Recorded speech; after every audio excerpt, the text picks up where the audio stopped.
Hello everyone, I hope all of you are doing well. So NMR spectroscopy हम लोग study कर रहे हैं और एनएमआर स्पेक्ट्रोस्कोपी के जो लास्ट लेक्चर्स है उसमें हमने केमिकल शिफ्ट क्या होती है, उसका केमिकल शिफ्ट का ओरिजिन क्या है, उसकी रिप्रेजेंटेशन क्या है, उसके साथ रेफरेंस स्टैंडर्ड हम लोग क्या यूज़ करते हैं और उसकी इंपॉर्टेंस क्या है, ये सारे फैक्टर्स हम लोगों ने क्लियर किए थे, राइट। सो केमिकल शिफ्ट में ये चीज़ तो हमें पता चल गई कि वो ओरिजिन कहाँ से हुई, उसकी इंपॉर्टेंस क्या है। बट केमिकल शिफ्ट से जो आपके पास डायरेक्ट क्वेश्चन बनता है, वो रिलेटेड क्वेश्चन किस तरीके से बनता है वो आज हम करेंगे। ओके, सो आज के लेक्चर में हम स्टार्ट केमिकल शिफ्ट के जो हमारे पास क्वेश्चंस डायरेक्टली आते हैं कन्वर्जन टाइप में, ठीक है, तो वो क्वेश्चंस हम करेंगे।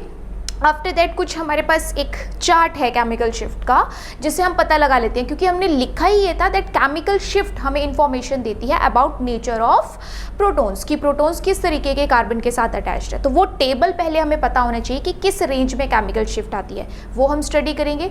देन नेक्स्ट पैरामीटर पे मूव करेंगे। नेक्स्ट पैरामीटर हमारे पास है स्प्लिटिंग ऑफ सिग्नल और multiplicity, and the last parameter is coupling constant. तो ये सारे पैरामीटर्स को हम आज के लेक्चर में कंप्लीट करेंगे। ऑलराइट, सो स्टार्ट करते हैं। जैसा अभी मैंने कहा, केमिकल शिफ्ट के क्वेश्चंस जैसे आपके पास रहते हैं, पेपर में पूछे जाते हैं, उन क्वेश्चंस की वैरायटी को हम यहाँ पे सॉल्व करेंगे। साथ में आपको प्रैक्टिस के लिए भी अलग से क्वेश्चन दिए जाएंगे। देखो, फर्स्ट क्वेश्चन जो आपको यहाँ पे नजर आ रहा है, मैंने क्या लिखा है, calculate precessional frequency of protons appearing at 1.2 and 3.5 ppm using 300 megahertz instrument. तो जो चीज़ मैं यहाँ पे अंडरलाइन कर रही हूँ वो हमारे लिए काफ़ी इंपॉर्टेंट है। इंपॉर्टेंट किस बेसिस पे, कि पहली बात प्रोटॉन्स की एनएमआर की बात हो रही है, ठीक है, प्रेसिजनल फ्रीक्वेंसी के टर्म्स में पूछना चाह रहा है। आपको कल बताया था कि केमिकल शिफ्ट को हम पीपीएम में भी हर्ट्ज में भी दोनों में रिप्रेजेंट कर सकते हैं। तो जब ये प्रेसिजनल फ्रीक्वेंसी के टर्म्स में पूछ रहा है, मतलब हर्ट्ज के बेसिस पे बताओ।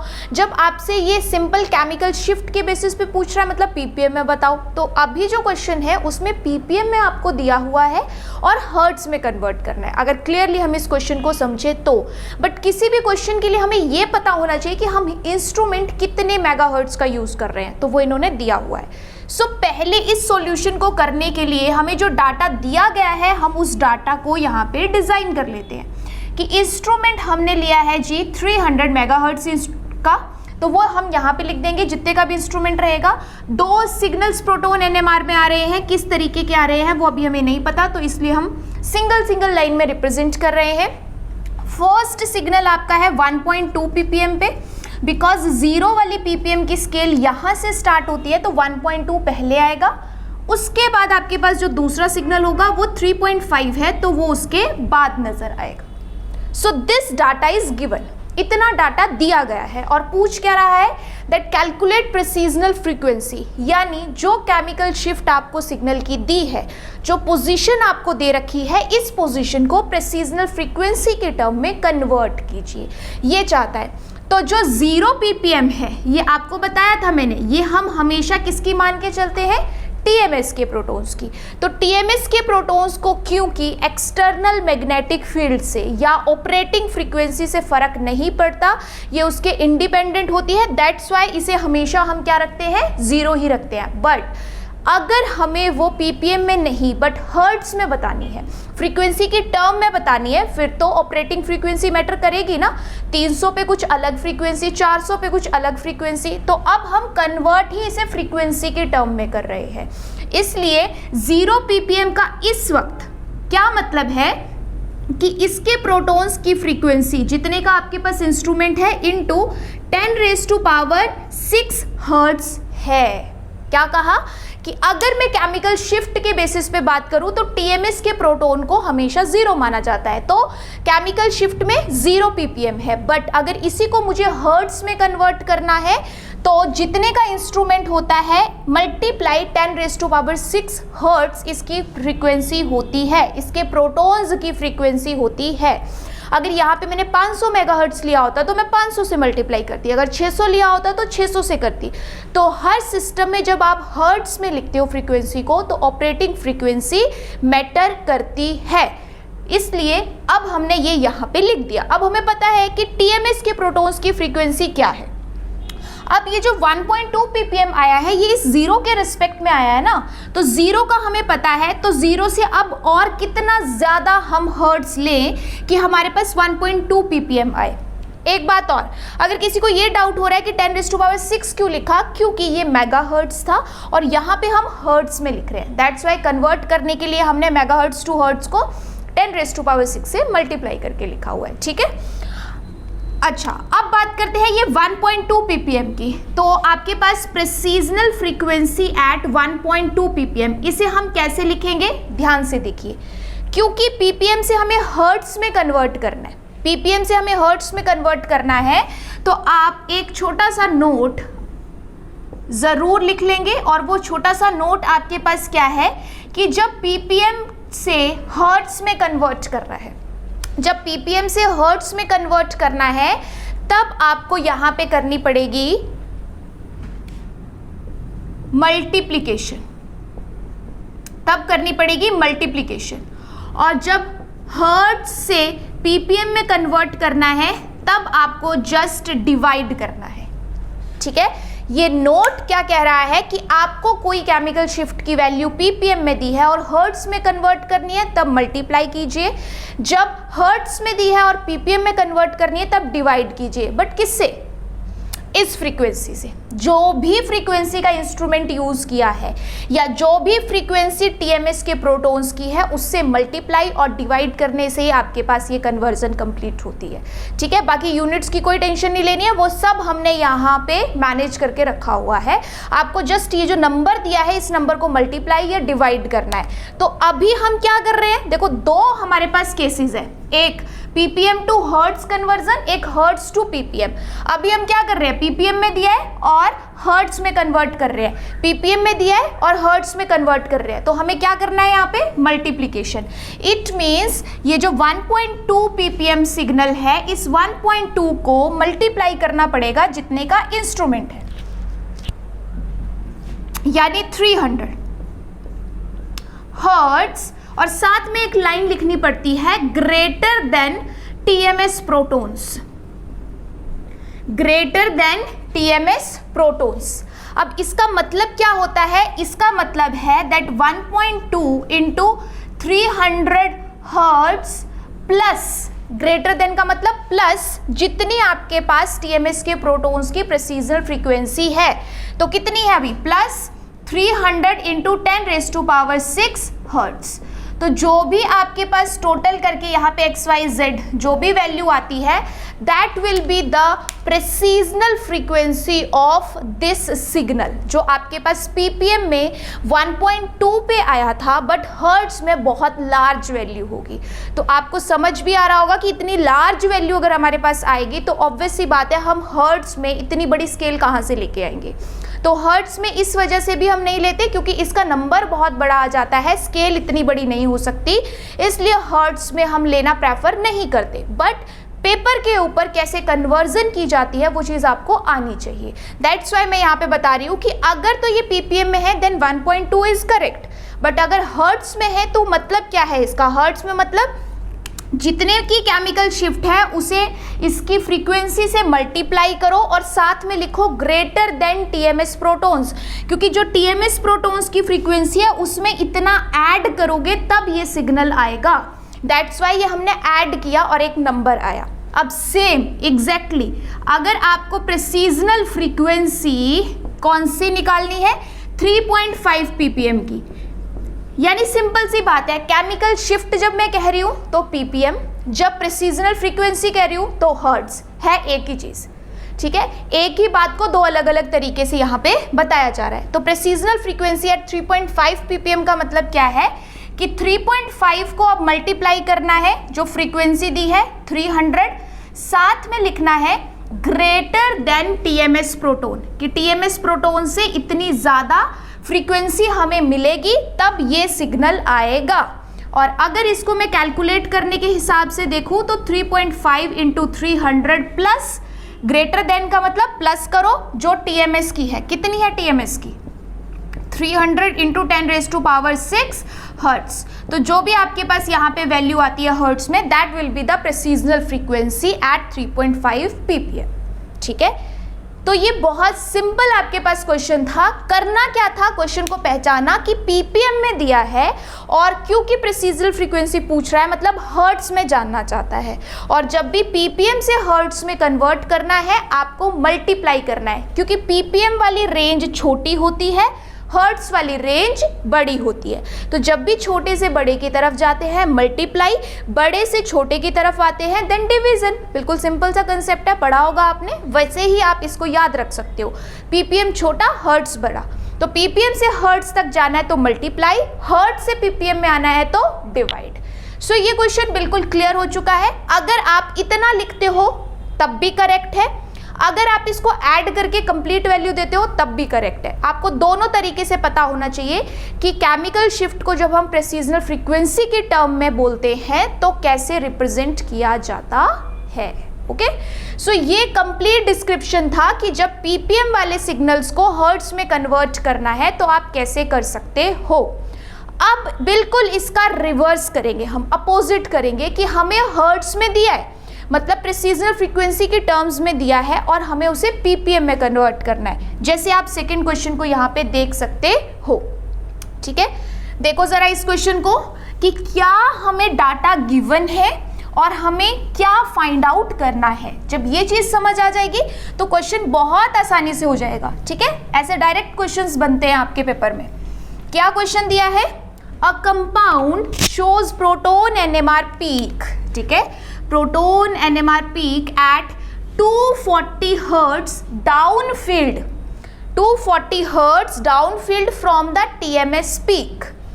जी टीएमएस की पीक आपके पास आती है यहाँ पे, जिसे आप पीपीएम में 0 मानते हो। ठीक है, उससे डाउनफील्ड, समझ रहे हो ना, इससे ये वाला रीजन डाउनफील्ड, ये वाला रीजन अपफील्ड, तो टीएमएस से डाउनफील्ड है, यहाँ कहीं डाउन साइड एक सिग्नल है जिसे 240 हर्ट्ज पे ऑब्जर्व किया गया। ठीक है, downfield from the TMS peak in a spectrometer operating at 60 megahertz, operating at 60 megahertz, the values of chemical shift in ppm relative to tms will be।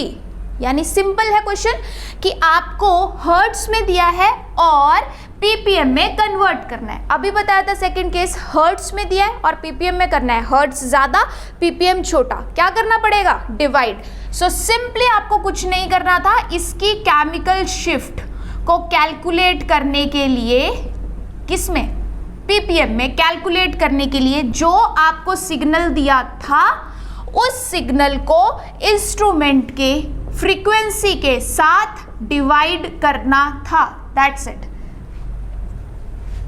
तो आपके पास ये सिग्नल अगर हर्ट्ज में देखा जाए तो 240 पे था और हमसे क्योंकि पीपीएम में पूछा था तो जस्ट हमने 240 को जितने का इंस्ट्रूमेंट लिया गया है उससे डिवाइड कर दिया और हमारे पास आंसर आ गया 4 पीपीएम। बहुत सिंपल है, ये प्रीवियस ईयर के ही क्वेश्चंस है आपके पास, तो कुछ ज़्यादा मुश्किल नहीं होता है इनके, मतलब 2 सेकंड के भी कैलकुलेशन नहीं है। पीपीएम टू हर्ट्ज, पीपीएम छोटा हर्ट्ज बड़ा, तो मतलब मल्टीप्लाई करो, हर्ट्ज टू पीपीएम, हर्ट्ज की बड़ी वैल्यू है, पीपीएम की छोटी है, तो बड़े से छोटे की तरफ जाओ तो डिवाइड करो, सिंपली जो इंस्ट्रूमेंट की फ्रीक्वेंसी दी गई है उससे, बाकी किसी चीज़ की टेंशन लेने की ज़रूरत नहीं है। ऑलराइट, तो इस तरीके से आपके पास ये 2 क्वेश्चन किए जा सकते हैं, इन 2 वेराइटीज में मिल सकता है, पीपीएम टू हर्ट्ज और हर्ट्ज टू पीपीएम। अब इसके अलावा सॉरी, इसके अलावा कई बार एक और टर्म साथ में हम यूज करते हैं, chemical shift difference, chemical shift difference. ठीक है, तो उस केमिकल शिफ्ट डिफरेंस का मतलब क्या है, केमिकल शिफ्ट डिफरेंस, ठीक है, इसे भी हम दोनों तरीके से रिप्रेजेंट कर सकते हैं, पीपीएम में भी और हर्ट्ज में भी, बट नाम क्या बता रहा है कि 2 कोई केमिकल शिफ्ट आपको दी है, 2 कोई केमिकल शिफ्ट दी है किसी एक इंस्ट्रूमेंट पे, जैसे आपके पास सपोज 100 मेगाहर्ट्ज का इंस्ट्रूमेंट है, यहाँ पे है आपके पास 2 और ये है 5 पीपीएम। ठीक है, तो आपसे पूछ रहा है calculate chemical shift difference. It means दो केमिकल शिफ्ट के बीच के डिस्टेंस को, दो केमिकल शिफ्ट के बीच की सेपरेशन को कैलकुलेट करने के लिए कह रहा है। तो सिंपल आपको करना है, अगर केमिकल शिफ्ट डिफरेंस निकालना है, जो भी आपके पास लार्जर वैल्यू है 5, उससे लोअर वैल्यू को मल्टीप्लाई किया, क्या आ गया आपके पास आंसर 3 ppm। ठीक है, सो केमिकल शिफ्ट डिफरेंस को कोशिश करना कि ppm में ही कैलकुलेट करना है, क्योंकि ppm में बिल्कुल करेक्ट आती है वैल्यू। हर्ट्स में चेंज हो सकती है। हर्ट्स में क्यों चेंज हो सकती है? क्योंकि वो ऑपरेटिंग फ्रीक्वेंसी पे डिपेंड करती है। अगर 100 मेगाहर्ट्ज का लिया है तो कुछ और आ सकती है, 200 पे कुछ और आ सकती है, 300 पे कुछ और आ सकती है। बट जो वैल्यू ppm में होती है वो हमेशा फिक्स रहती है, क्योंकि जब हम ppm में बात करते हैं तो TMS अपनी वैल्यू ppm में कभी चेंज नहीं करता, उसे वो हमेशा 0 ही रखता है, because it is independent of the applied magnetic field और ऑपरेटिंग फ्रीक्वेंसी, तो उससे फ़र्क नहीं पड़ता। बट तभी जब ppm में है, अगर हर्ट्स में है फिर फ़र्क पड़ेगा। ठीक है, सो ppm एक बार मिल गया, और अब आप इस ppm को हर्ट्स में कन्वर्ट करना चाहते हो, केमिकल शिफ्ट डिफरेंस को हर्ट्स में कन्वर्ट करना चाहते हो, तो बहुत आसानी से कर सकते हो। ppm में वैल्यू दी है, हर्ट्स में करनी है, क्या करोगे? मल्टीप्लाई बाय फ्रीक्वेंसी, तो कितना हो जाएगा 300 हर्ट्ज। तो जिस भी तरीके से पूछता है आपको क्लियरली पता होना चाहिए कि हमने स्टार्ट कैसे करना है। अगर आपको यहाँ पे 2 केमिकल शिफ्ट दी थी और केमिकल शिफ्ट डिफरेंस पूछा, जस्ट माइनस किया, आंसर आ गया। अगर ppm में पूछा है ठीक है, बट अगर हर्ट्स में पूछा है देन जो भी ppm में वैल्यू आई उसको फ्रीक्वेंसी के साथ मल्टीप्लाई कर दो। अब आप हर्ट्स में भी लिख सकते हो। ठीक है, सो बहुत सिंपल कैलकुलेशंस है आपके पास। इस तरीके के क्वेश्चंस बनते हैं केमिकल शिफ्ट वाले पैरामीटर के थ्रू। Okay, all right. सो अब इन क्वेश्चंस के अलावा केमिकल शिफ्ट वाले पैरामीटर में हमें कुछ इंपॉर्टेंट केमिकल शिफ्ट का नॉलेज होना चाहिए, ताकि उन वैल्यूज़ को हम कंपेयर करके ये बता सके कि जो हमें प्रोटॉन्स के अभी सिग्नल मिल रहे हैं, जिस केमिकल शिफ्ट पे मिल रहे हैं, जिस पोजीशन पे मिल रहे हैं, वो पोजीशन कौन सी कैटेगरी को बिलोंग करती है।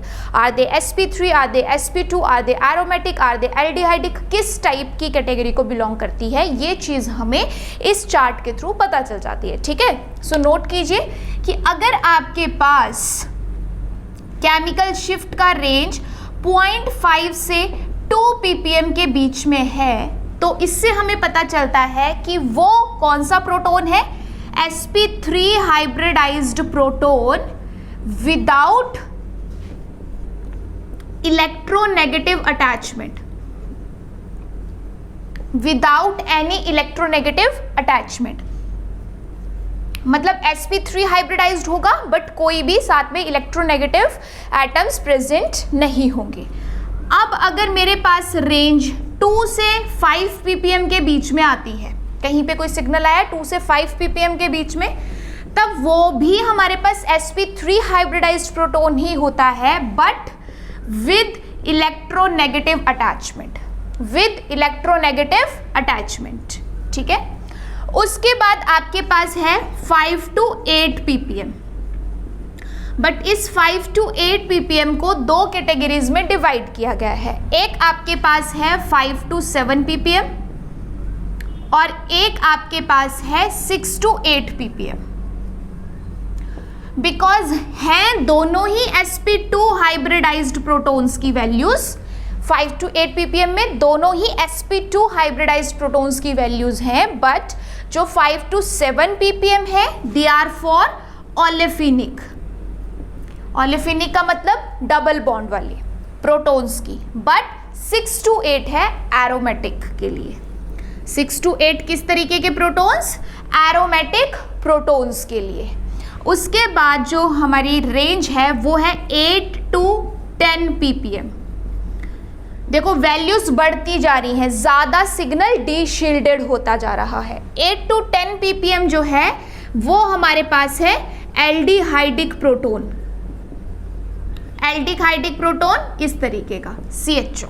तो ये जो प्रोटॉन होता है, क्योंकि इलेक्ट्रोफिलिक कार्बोनिल साथ में रहता है, दैट्स वाई इस प्रोटॉन की जो आपके पास वैल्यू है वो काफ़ी ज़्यादा आती है।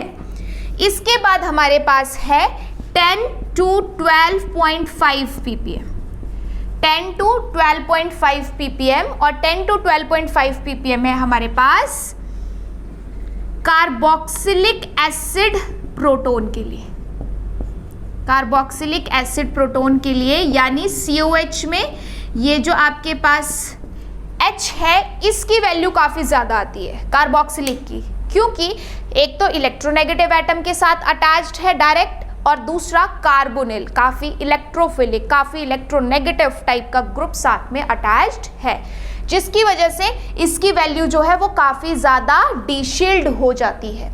तो ये रेंज तो आपको लर्न करना बहुत आसान है, यानी यहाँ से अब आप बिल्कुल बता सकते हो, आपको सपोज कोई सिग्नल मिला, ठीक है, आपको कोई एक सिग्नल मिला और सिग्नल है 7.5 ppm पे।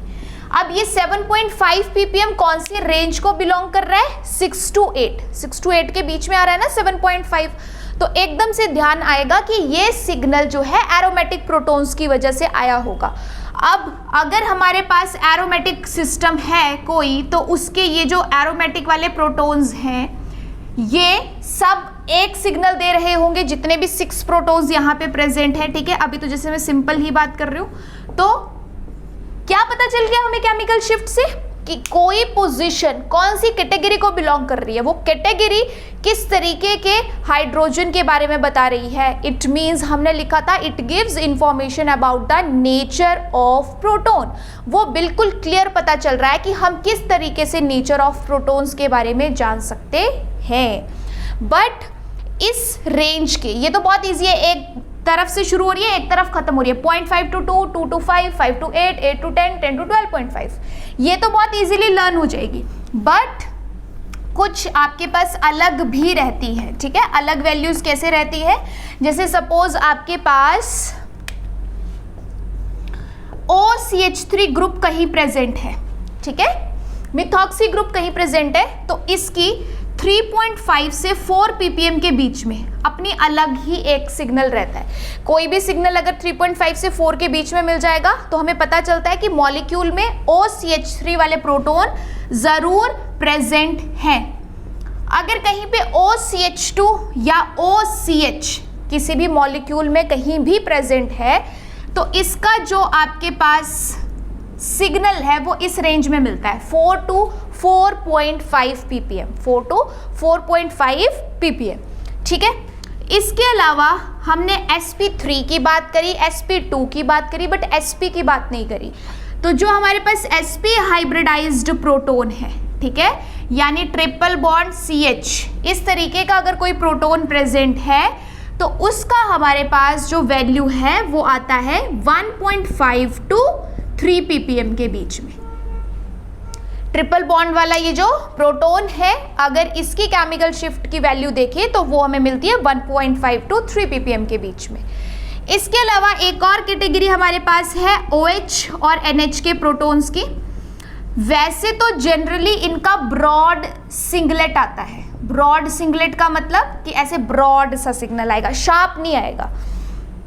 और सिंगलेट इसलिए क्योंकि किसी के साथ भी ये कपलिंग नहीं कर रहे हैं, बट इन केस अगर ये कपलिंग करते हैं और अपना एक शार्प सिग्नल देते हैं, कभी अगर हो जाता है, तो इसकी रेंज है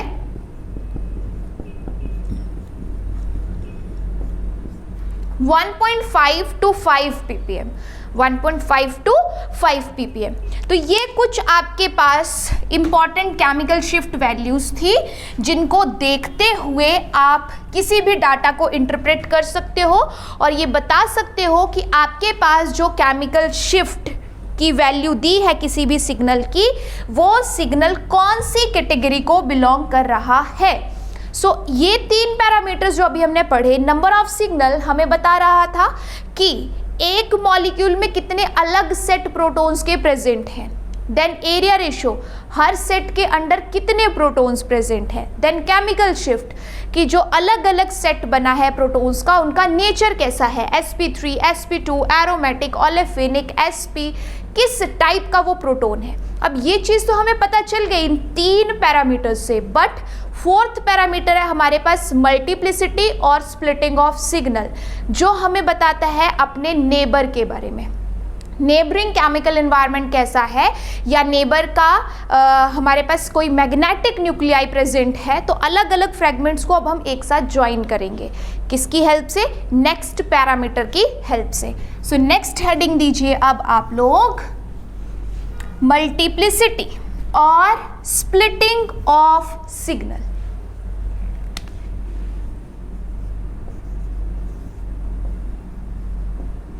फोर्थ है मल्टीप्लिसिटी और स्प्लिटिंग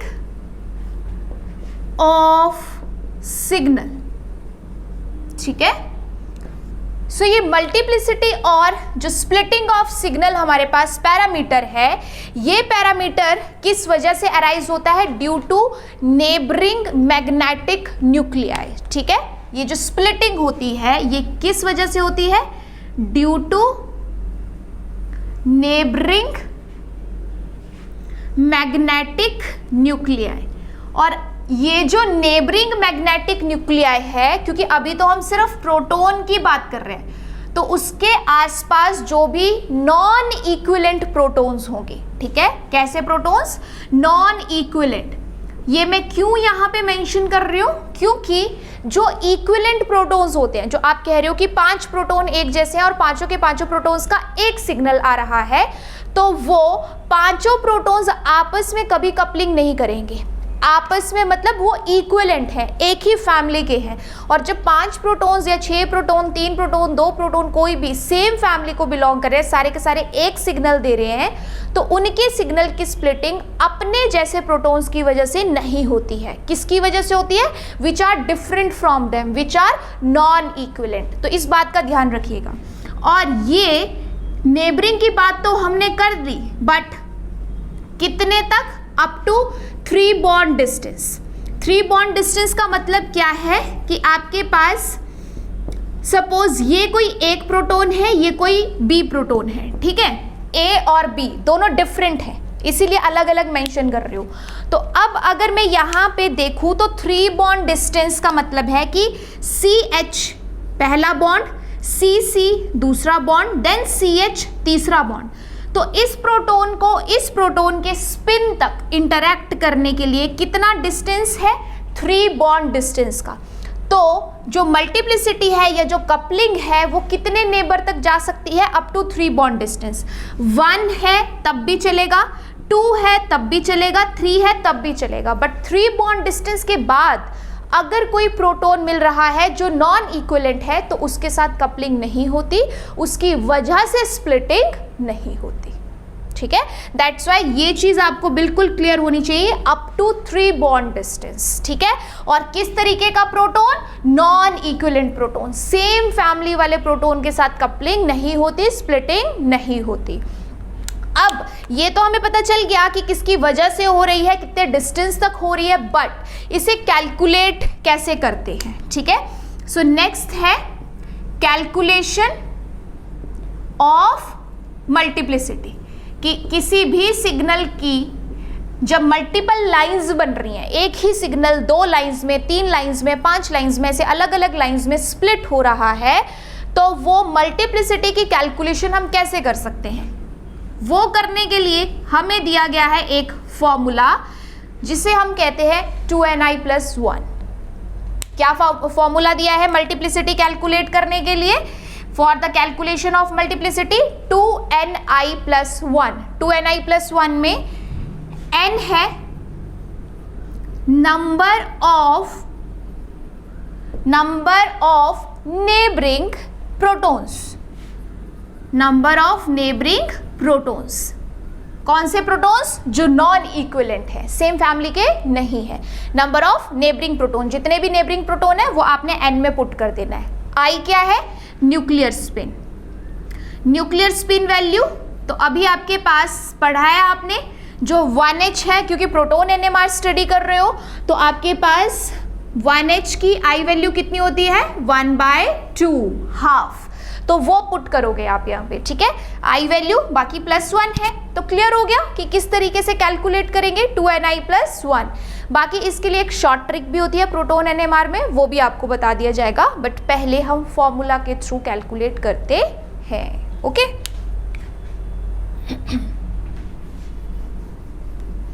एग्जाम्पल लेते हैं, इन सारी चीजों को यहीं पे रहने देते हैं, ठीक है। 3 बॉन्ड डिस्टेंस, देखो फॉर एग्जाम्पल CH3CH2Cl।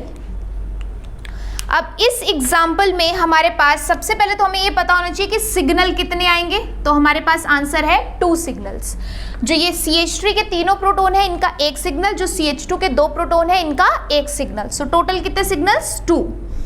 अब ये जो सिग्नल है आपके पास फर्स्ट पोजीशन पे सिग्नल आया है, ये अगर इसका सिग्नल स्प्लिट होगा तो उसके पीछे वजह कौन होगी, ये 2 प्रोटॉन। तो कैसे कैलकुलेट करेंगे, 2 × n, n का मतलब नेबरिंग, तो इन 3 प्रोटॉन के नेबर में कितने हैं 2, i ½+1, आंसर आ गया 3। और 3 को आप कहते हो यहाँ पे ट्रिपलेट, 3 लाइंस को कहते हो ट्रिपलेट, यानी इन 3 प्रोटॉन का जो एक सिग्नल आएगा वो 3 अलग अलग लाइंस में स्प्लिट होगा। और वैसे ही अगर मैं कैलकुलेशन इस CH2 के सिग्नल के लिए करूं तो 2ni+1 में 2 × n, अब 2 प्रोटॉन्स के लिए नेबरिंग कितने हैं, इन दोनों के नेबर में कितने हैं 3, तो इसके लिए वैल्यू आएगी 3, i½ + 1, so 3 + 1 4 and 4 means quartet, right. So अब इसका जो सिग्नल है या इसका जो डाटा है कैसा नजर आएगा, अभी हम ऐसे बात कर देते थे ना सिंपल कि 2 सिग्नल आएंगे और बस 2 सिग्नल को ऐसे सिंगल लाइन में शो कर दिया, ये सिंगलेट होता है। बट जब हम मल्टीप्लिसिटी और स्प्लिटिंग पढ़ चुके हैं तब हम देखेंगे कि ये सिग्नल सिंगल लाइन में हर बार रहेगा, ये ज़रूरी नहीं है, ये एक ही सिग्नल डिफरेंट लाइंस में स्प्लिट हो सकता है। तो वो डिफरेंट लाइंस में आपके पास कैसे स्प्लिट होगा, जो आपने अभी कहा था कि CH3 और CH2 में, चलो थोड़ा सा शील्डेड और डिशील्डेड का भी देख लेते हैं, क्योंकि 2 प्रोटॉन्स क्लोरीन के साथ अटैच्ड हैं, तो ये वाला ज़्यादा हमारे पास डीशील्डेड होगा। डीशील्डेड का मतलब कि TMS से दूर, तो जो 2 प्रोटॉन्स हैं उनका सिग्नल यहाँ आएगा, जो 3 प्रोटॉन है उनका सिग्नल यहाँ आएगा। समझाया था ना कि इलेक्ट्रोनेगेटिव एटम साथ में है तो वो इसके प्रोटॉन से इलेक्ट्रॉन डेंसिटी ज़्यादा ले सकता है, जिसके पास इलेक्ट्रॉन डेंसिटी कम होती है फिर उसका इंड्यूस्ड कम तो इफेक्टिव ज़्यादा तो ज़्यादा वैल्यू, और ज़्यादा वैल्यू आती है डीशील्डेड रीजन में। इसलिए जो सेकेंड पोजिशन पे 2 प्रोटॉन है इनका यहाँ आएगा और 3 का यहाँ आएगा। ये तो हो गया। अब हम यहाँ पे देखते हैं कि जो 3 प्रोटॉन का सिग्नल आया वो कितनी लाइंस में कन्वर्ट हुआ है, ट्रिपलेट में।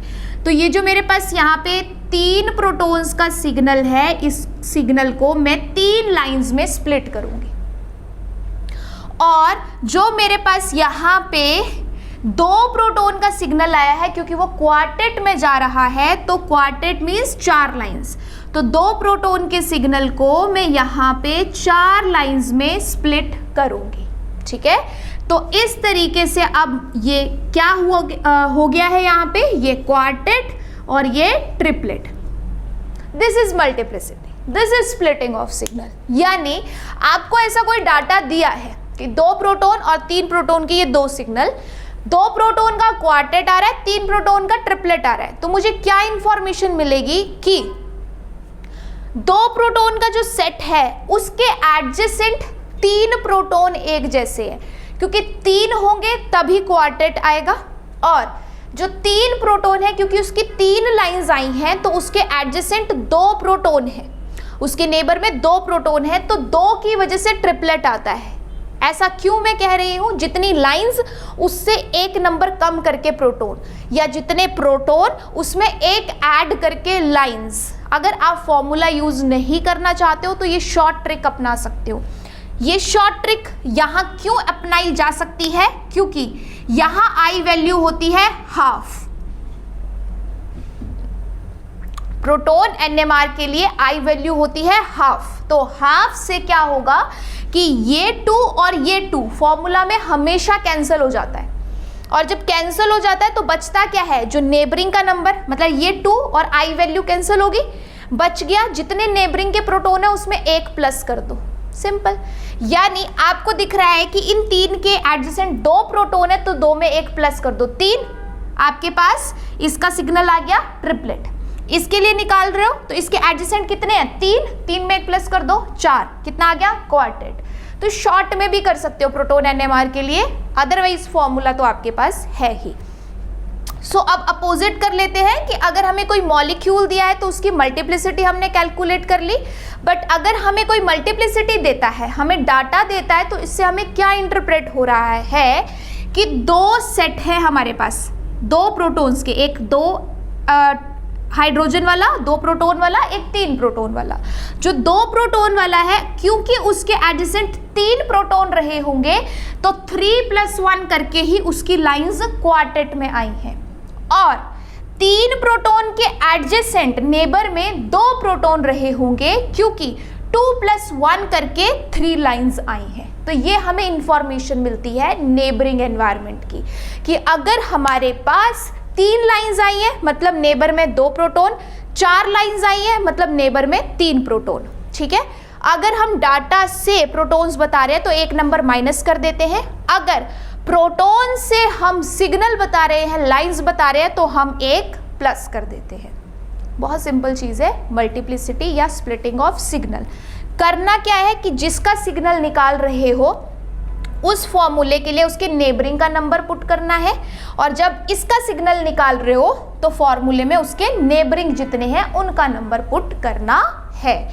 अब मैंने जैसे आपको बताया कि सिंगल हो तो एक ही लाइन हो, कोई कपलिंग नहीं, कोई मल्टीप्लिसिटी नहीं, तो सिंगलेट, 2 तो डबलेट, 3 तो ट्रिपलेट, 4 तो क्वार्टेट। इस तरीके से आपके पास और भी नंबर्स रहते हैं लाइंस के, बट अभी अगर आप देख पा रहे हो तो मैंने इन लाइंस को किसी एक अरेंजमेंट में ड्रॉ किया है।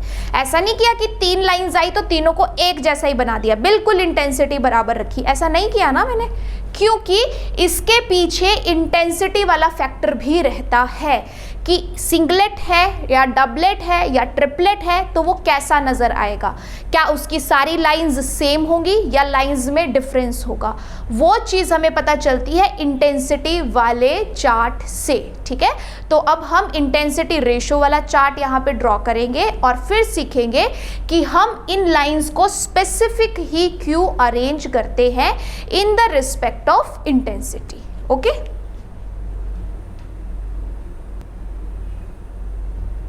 ऑल राइट, सो इंटेंसिटी रेशो की जो हम बात कर रहे हैं उस पे हम देखो क्या है, number of neighbouring magnetic nuclei या फिर प्रोटॉन्स की किसी भी प्रोटॉन के सेट के सिग्नल के लिए उसके नेबर में या तो कोई प्रोटॉन नहीं होगा या एक होगा, 2 होंगे, 3 होंगे, 4 होंगे, 5 होंगे, ऐसे कितने भी हो सकते हैं। तो हमने यहाँ पे स्टार्टिंग के 6 केस ले लिए हैं 0 to 5। अब अगर मेरे पास नेबर में 0 प्रोटॉन है तब मल्टीप्लिसिटी होती है सिंगलेट। अगर नेबर में 1 प्रोटॉन है तब मल्टीप्लिसिटी होती है डबलेट। अगर नेबर में 2 प्रोटॉन है तब मल्टीप्लिसिटी होती है ट्रिपलेट, ठीक है। एक एक प्लस करते जाना, बताया तो है शॉर्ट ट्रिक में। अगर 3 नेबरिंग में है तो 4 लाइंस, 4 को रिप्रेजेंट करते हैं क्वार्टेट से, 4 लाइंस है, एक प्लस कर दिया, 5 को रिप्रेजेंट करते हैं क्विंटेट से, क्विंटेट। 5 लाइंस है, एक प्लस कर दिया, इसको रिप्रेजेंट करते हैं सिक्सटेट से, ठीक है। तो ये तो इनके नाम हो गए, बट इनकी इंटेंसिटी रेशो जो है वो इंटेंसिटी रेशो डिपेंड करती है पास्कल्स ट्राइंगल पे।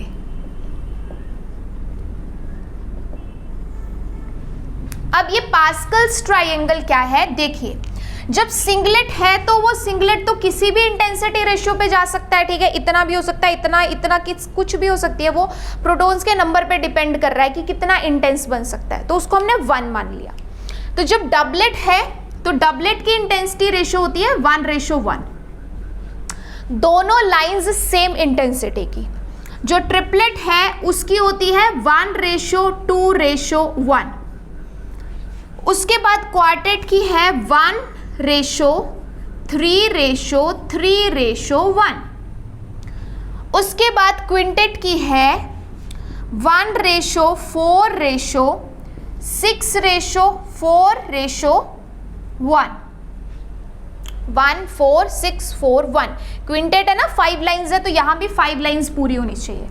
उसके बाद सिक्सटेट, तो सिक्सटेट की होती है 1:5 then 10 then 10 then 5 then 1। ठीक है, ये इंटेंसिटी रेशो होती है। अब ये जो इंटेंसिटी रेशो आपके पास यहाँ बन के आई, ये एक ट्राइंगल की फॉर्म में नजर आती है और इसी ट्राइंगल को हम नाम देते हैं पास्कल्स ट्राइंगल। और इस पास्कल ट्राइंगल की इंटेंसिटी रेशो को लिखना बहुत ही इजी है, मेमोराइज करना बहुत इजी है। देखो कैसे, आपने सिंगलेट को 1 से स्टार्ट किया तो जितनी भी इंटेंसिटी रेशो है सारी की सारी 1 से स्टार्ट होंगी, 1 पे खत्म होंगी। 1 से स्टार्ट 1 पे खत्म, क्योंकि हमें डबलेट में 2 ही लाइंस चाहिए थी तो 1:1। 1 से स्टार्ट 1 पे खत्म, 1 से स्टार्ट 1 पे खत्म, 1 से स्टार्ट और 1 पे खत्म। ठीक है, बट ये सेंटर का कैसे लिखा जा रहा है वो देखो। डबलेट तक तो क्लियर हो गया कि 2 ही लाइंस थी, दोनों सेम आ गई। ट्रिपलेट में क्या होगा कि पहले 1 लिखा, फिर इन दोनों को ऐड किया, 1 + 1 2 और उसके बाद फिर 1 पे खत्म कर दिया।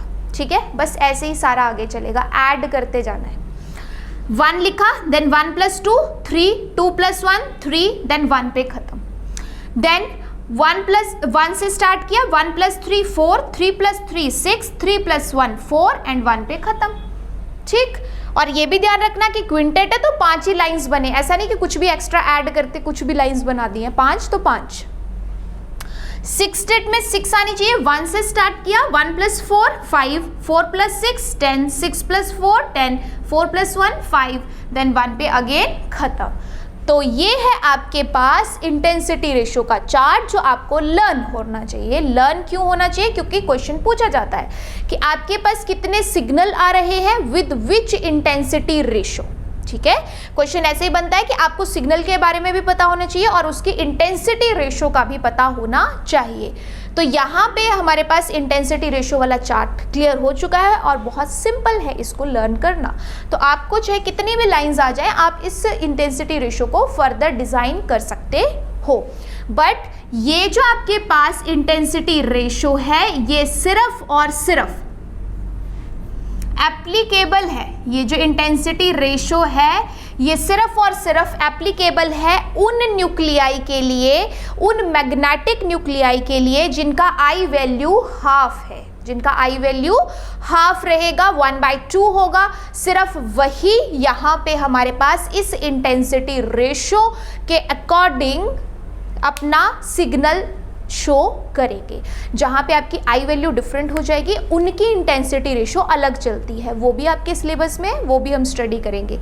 बट अभी ये नोट साथ में ज़रूर लिखिएगा कि दिस इंटेंसिटी रेशो और pascal triangle is applicable only for those magnetic nuclei which has I value half और 1/2। Okay, all right. सो देखिए आपके पास एक ऐसे प्रीवियस ईयर में क्वेश्चन रहा है that proton NMR of methanol is expected to show. तो मिथेनॉल आपके पास क्या है, CH3OH, ठीक है, और इसका प्रोटॉन NMR हमें स्टडी करना है। तो ऑब्वियस सी बात है, हमें पता चल रहा है कि जो CH3 के प्रोटॉन है वो एक सिग्नल देंगे, जो OH के प्रोटॉन है वो एक सिग्नल देंगे। सो टोटल हमारे पास कितने सिग्नल्स आएंगे, 2 सिग्नल्स। सो जब ये यहाँ पे कह रहा है 1 सिग्नल, ये ऑप्शन नहीं होगा, कह रहा है 1 डबलेट 1 सिंगलेट, ये अभी हम देख लेते हैं। बट बता रहा है कि 2 सिग्नल है तो ये हो सकता है। देन 2 डबलेट्स, यहाँ पे भी हमें कह रहा है कि 2 सिग्नल है, वो भी हम मल्टीप्लिसिटी चेक कर लेते हैं। 1 डबलेट एंड 1 क्वार्टेट, तो ये अब हमें आंसर मिलेगा। मतलब इन तीनों ही ऑप्शन में 2 सिग्नल बता रहा है और हमें भी पता है कि 2 सिग्नल आएंगे, तो वो दोनों हमारे लिए यहाँ पे इतना तो करेक्ट है कि B, C और D में से कुछ भी हो सकता है। बट इसके बाद की जो बात हमारी टिकी है वो है मल्टीप्लिसिटी पे। तो खुद देखो कि जब यहाँ पे अगर स्प्लिटिंग होगी एक दूसरे के साथ, मैंने कहा है कि जनरली OH के प्रोटॉन्स का सिग्नल तो आता है बट ब्रॉड आता है, वो कपलिंग में इंटरेस्टेड नहीं होता है, बट क्योंकि यहाँ पे कंप्लीट कपलिंग बता रहा है तो हम जरूर करवाएंगे। तो 3 प्रोटॉन्स को अपने एडजेसेंट, ये भी देख लेना कि आपके पास ये 3 बॉन्ड डिस्टेंस के अंदर ही हो, तो 3 बॉन्ड डिस्टेंस के अंदर ही है 1 2 एंड 3, ठीक है, CH3OH। तो अब ये 3 प्रोटॉन्स जो हमारे पास यहाँ पे प्रेजेंट हैं, ये 3 इस एक की वजह से क्या शो करेंगे, डबलेट। 3 प्रोटॉन एक की वजह से 2 लाइंस में स्प्लिट हो जाएंगे, और ये जो एक प्रोटॉन है ये 3 की वजह से, एक को अपने नेबर में 3 प्रोटॉन मिल रहे हैं जो उससे अलग हैं, तो एक को 3 की वजह से कितने में कन्वर्ट होना पड़ेगा, 4 लाइंस में, और 4 लाइंस को हम करते हैं क्वार्टेट। यानी सिंपली आपका कौन सा ऑप्शन करेक्ट है, D, that 1 doublet and 1 quartet. All right, so इस तरीके के क्वेश्चन रहते हैं। देखो कितना सिंपल क्वेश्चन था, जस्ट आपको यहाँ पे नंबर ऑफ सिग्नल देखने थे कि कितने सिग्नल हमारे पास एक्चुअल में बनते हैं, वो जब पता चल गया तो आप ऑप्शंस को एलिमिनेट कर दो अगर उतने सिग्नल नहीं दे रहा है। एंड सेकेंड थिंग, इसमें मल्टीप्लिसिटी की थी, तो जस्ट इन दोनों को एक दूसरे के साथ कपल करा के चेक कर लो कि 3 बॉन्ड डिस्टेंस के अंदर है या नहीं है, तभी कपलिंग और स्प्लिटिंग की बात करना और उसके अकॉर्डिंग लिख दो, सिंपल। अब देखिए कि आपके पास हम और भी थोड़े से एग्जाम्पल्स यहाँ पे मल्टीप्लिसिटी और स्प्लिटिंग वाले कर लेते हैं ताकि ये वाला पैरामीटर बिल्कुल क्लियर हो जाए, ठीक है, क्योंकि इससे क्वेश्चंस हमारे पास बनते हैं। बट अभी जो हम बात कर रहे हैं वो सिर्फ और सिर्फ हम प्रोटॉन NMR की बात कर रहे हैं, बाकी और किसी स्प्लिटिंग की बात नहीं हो रही है, ठीक है जी। देखो जैसे आपके पास इन केस एग्जाम्पल है,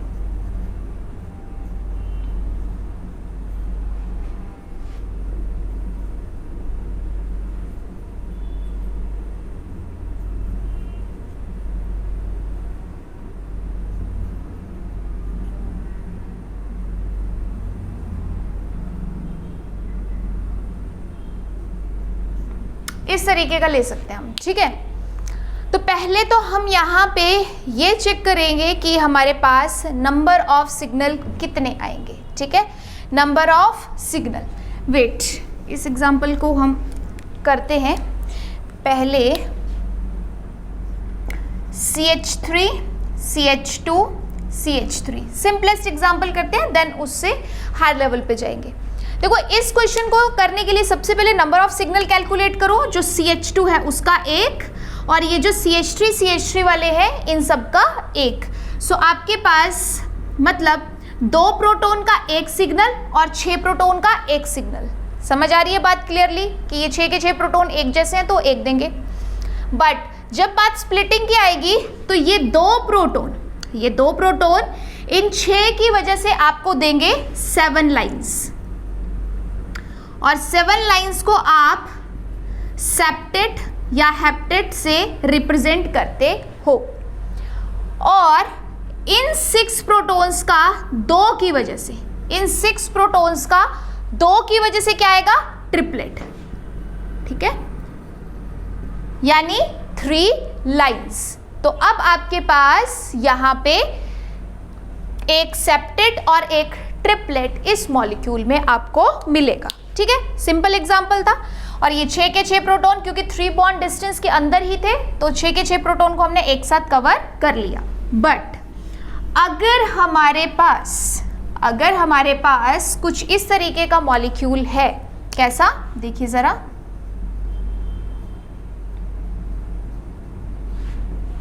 जैसे अभी आपको थोड़ा बता रही थी उसी टाइप का मॉलिक्यूल है, फिर कितने सिग्नल्स आएंगे और क्या मल्टीप्लिसिटी होगी। देखिए क्योंकि ये दोनों मिथाइल सेम कार्बन के साथ अटैच्ड हैं, एक CH वाले कार्बन के साथ अटैच्ड है, तो इन दोनों का 1 सिग्नल, देन CH का प्रोटॉन 2, CH2 वाला 3 और ये CH3 का 4। इस CH3 का इन दोनों से डिफरेंट इसीलिए है क्योंकि ये CH3 CH2 वाले प्रोटॉन के साथ अटैच्ड है, जबकि ये दोनों CH3 CH वाले प्रोटॉन के साथ अटैच्ड है, CH वाले कार्बन के साथ अटैच्ड है। तो ये दोनों अलग एनवायरनमेंट के हैं, इसलिए अलग अलग सिग्नल। अब 6 प्रोटॉन्स का एक सिग्नल, 1 प्रोटॉन का एक सिग्नल, 2 प्रोटॉन का एक सिग्नल और 3 प्रोटॉन का एक सिग्नल। ये 4 सिग्नल बन रहे हैं इसी एरिया रेशियो में, ठीक है जी। अब इन 6 के 6 प्रोटॉन को जो 3 बॉन्ड डिस्टेंस के अंदर कोई अलग प्रोटॉन मिल रहा है वो सिर्फ ये है CH वाला प्रोटॉन। तो इस एक प्रोटॉन की वजह से क्या आएगा, डबलेट। इस एक प्रोटॉन की वजह से आएगा डबलेट। ये जो CH का प्रोटॉन है, क्योंकि इसको इस तरफ भी 2 प्रोटॉन मिल रहे हैं और इस तरफ 6 प्रोटॉन मिल रहे हैं, तो CH के प्रोटॉन का आएगा एक ही सिग्नल, बट 6, 2, 8 प्रोटॉन्स को हम एक साथ कंबाइन नहीं करेंगे। कर सकते हो चाहो तो। सो 8 + 1 आपके पास आ जाएगा नॉनेट, 9 लाइंस। बट नॉनेट से हमें कंप्लीट इंफॉर्मेशन नहीं मिलेगी, क्योंकि नॉनेट अगर हमें कोई बताएगा तो हम ये सोचेंगे कि नॉनेट मतलब 9 लाइंस, 9 मतलब 1 माइनस कर दो, 8 प्रोटॉन एक जैसे होंगे, 8 प्रोटॉन एक जैसे होंगे, ये मान के चलोगे ना। बट क्या ये 6, 2, 8 के 8 प्रोटॉन एक जैसे हैं? नो, 6 अलग है, 2 अलग है। तो हम स्प्लिटिंग भी उसी तरीके से लिखेंगे, यानी इस एक प्रोटॉन की स्प्लिटिंग 6 की वजह से। अगर कहीं पे ये बुक में मिल जाता है तो ये भी करेक्ट है, बट अगर आपसे खुद से पूछा जाता है तो आप बिल्कुल तरीके से आंसर करेंगे। तरीके से कैसे कि 6 प्रोटॉन की वजह से सेप्टेट और फिर उसे इनटू कर देंगे, मल्टीप्लाई, क्योंकि एक ही सिग्नल है ना, तो साथ में लिखेंगे सेप्टेट इनटू 2 प्रोटॉन्स की वजह से ट्रिपलेट, सेप्टेट इनटू ट्रिपलेट। तो अगर कायदे से बिल्कुल सही तरीके से इसके मल्टीप्लिसिटी बतानी है तो एक तरह के प्रोटॉन 6 जो है उसका अलग लिखो, जो दूसरी तरह के प्रोटॉन है उसका अलग लिखो, क्योंकि सारे ये 3 बॉन्ड डिस्टेंस के अंदर आ रहे हैं, तो कपलिंग जरूर करेंगे उस एक सिग्नल की स्प्लिटिंग के लिए।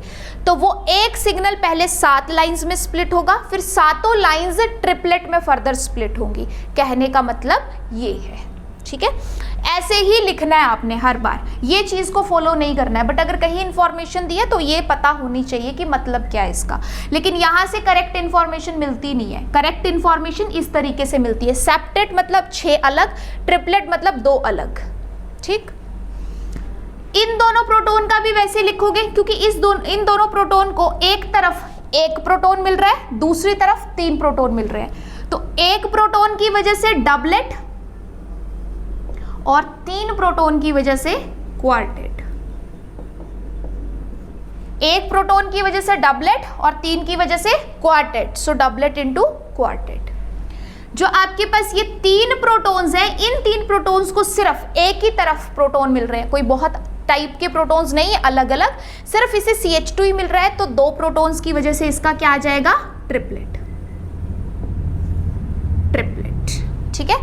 तो अब आपके पास यहाँ पे जो स्प्लिटिंग हुई सिग्नल्स की, वो क्या क्या हुई, जो 6 प्रोटॉन का सिग्नल था वो डबलेट में, जो 1 प्रोटॉन का सिग्नल था वो सेप्टेट इनटू ट्रिपलेट में, जो 2 प्रोटॉन का सिग्नल था वो डबलेट इनटू क्वार्टेट में, और जो 3 प्रोटॉन का सिग्नल था वो ट्रिपलेट में हमारे पास स्प्लिट होगा।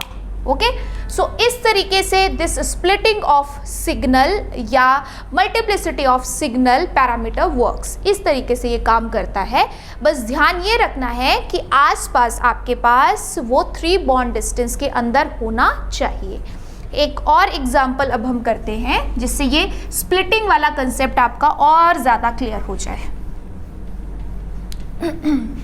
देखिए, जिसे आपके पास एग्जाम्पल दिया है, suppose CH3 CH2O CH2 CH3, इसमें नंबर ऑफ सिग्नल्स कैलकुलेट करने हैं। तो इसमें जब नंबर ऑफ सिग्नल कैलकुलेट करेंगे तो आपको पता है ऑक्सीजन के लेफ्ट और राइट बिल्कुल सेम एनवायरनमेंट है, तो जो ये CH2 है इनका एक सिग्नल चारों प्रोटॉन्स का, और ये जो CH3 है इनका एक सिग्नल, क्योंकि बिल्कुल सेम एनवायरनमेंट है।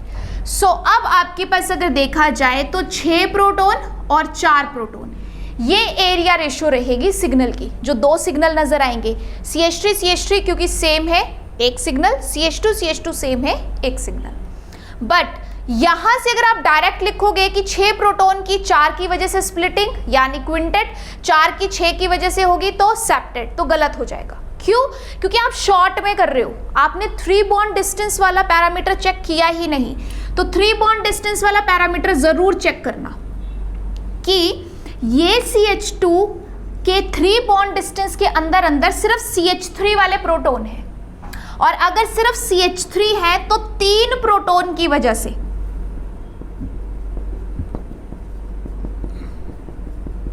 क्या आएगा? 4 लाइंस, और 4 लाइंस का मतलब क्वार्टेट। किसके लिए निकाला? CH2 के लिए। किसके लिए निकाला? CH2 के लिए, क्योंकि CH2 के एडजेसेंट 3 प्रोटॉन थे तो 3 हमने वैल्यू पुट की, तो CH2 के प्रोटॉन का आएगा क्वार्टेट। CH2 के प्रोटॉन हमने इस कैटेगरी में डाले थे, तो इस कैटेगरी के प्रोटॉन्स का क्या नजर आएगा? क्वार्टेट। तो इस CH2 और इस CH2 का, क्योंकि सिग्नल एक ही जगह पे आ रहा है, एक ही पोजीशन पे आ रहा है, तो दोनों का क्वार्टेट एक जगह पे ही नजर आएगा। समझ रहे हो इस बात को? क्या कहा? क्योंकि दोनों CH2 सेम है और दोनों CH2 का सिग्नल एक ही जगह आ रहा है, तो जो दोनों का क्वार्टेट है वो एक ही जगह पे नजर आएगा। और वही बात अगर मैं इस CH3 के लिए करूं, तो इस CH3 के लिए 2Ni+1 2 × N 3 बॉन्ड डिस्टेंस के अंदर अंदर, 3 बॉन्ड डिस्टेंस के अंदर अंदर इन 3 प्रोटॉन के नेबरिंग में कितने हैं? 2। I वैल्यू हाफ, क्या आ गया? 3 लाइंस का मतलब ट्रिपलेट। इट मीन्स ये जो 3 प्रोटॉन का सिग्नल है वो 2 की वजह से ट्रिपलेट आएगा, इन 3 का सिग्नल 2 की वजह से ट्रिपलेट आएगा। बट क्योंकि इन 6 के 6 प्रोटॉन का सिग्नल एक ही जगह पे नजर आएगा, तो दोनों का ट्रिपलेट एक ही होगा, अलग अलग नहीं होगा। सो इन क्वेश्चंस को करने के लिए या मल्टीप्लिसिटी को करने के लिए सबसे पहला स्टेप नंबर ऑफ सिग्नल्स। जब नंबर ऑफ सिग्नल्स क्लियर हो गया, हमें पता चल गया कितने हैं, तो उसके बाद स्प्लिटिंग के लिए हमेशा मॉलिक्यूल के थ्रू देखिए, स्ट्रक्चर के थ्रू देखिए, एरिया रेशो से डायरेक्ट मत करना, गलत हो सकता है। क्यों? क्योंकि इस CH2 को सिर्फ ये CH3 मिलेगा, इस CH2 को सिर्फ ये वाला मिलेगा, ये नहीं मिल सकता, ये 3 बॉन्ड डिस्टेंस के अंदर नहीं है, तो इसकी वजह से कपलिंग नहीं होगी। तो 2 की 3 की वजह से ही कपलिंग होगी, 3 की वजह से क्वार्टेट, 3 का कपलिंग 2 के साथ या स्प्लिटिंग 2 के साथ, तो 2 की वजह से ट्रिपलेट। और बाकी सिग्नल तो 2 ही रहेंगे, वो हमने क्लियर कर दिया है। किसी के माइंड में अगर ये चल रहा है कि सपोज ये CH3 ने भी ट्रिपलेट शो किया, ये CH3 ने भी ट्रिपलेट शो किया, तो 2 ट्रिपलेट क्यों नहीं आए? क्योंकि आपने पहले ही क्लियर कर दिया था कि इस CH3 और इस CH3 का सिग्नल एक ही जगह पे आएगा, तो जो दोनों का ट्रिपलेट है वो भी एक ही जगह पे नजर आता है, एक ही नजर आता है। ओके, सो इस तरीके से हम ये जो हमारे पास 4th पैरामीटर है मल्टीप्लिसिटी या स्प्लिटिंग ऑफ सिग्नल, इस पे काम करते हैं और फाइंड आउट करते हैं। 2 बातों का खास ध्यान रखना है कि 3 बॉन्ड डिस्टेंस के अंदर ही हो, साथ में नॉन इक्विवेलेंट होना चाहिए, सेम फैमिली का या सेम कैटेगरी का नहीं होना चाहिए। ओके।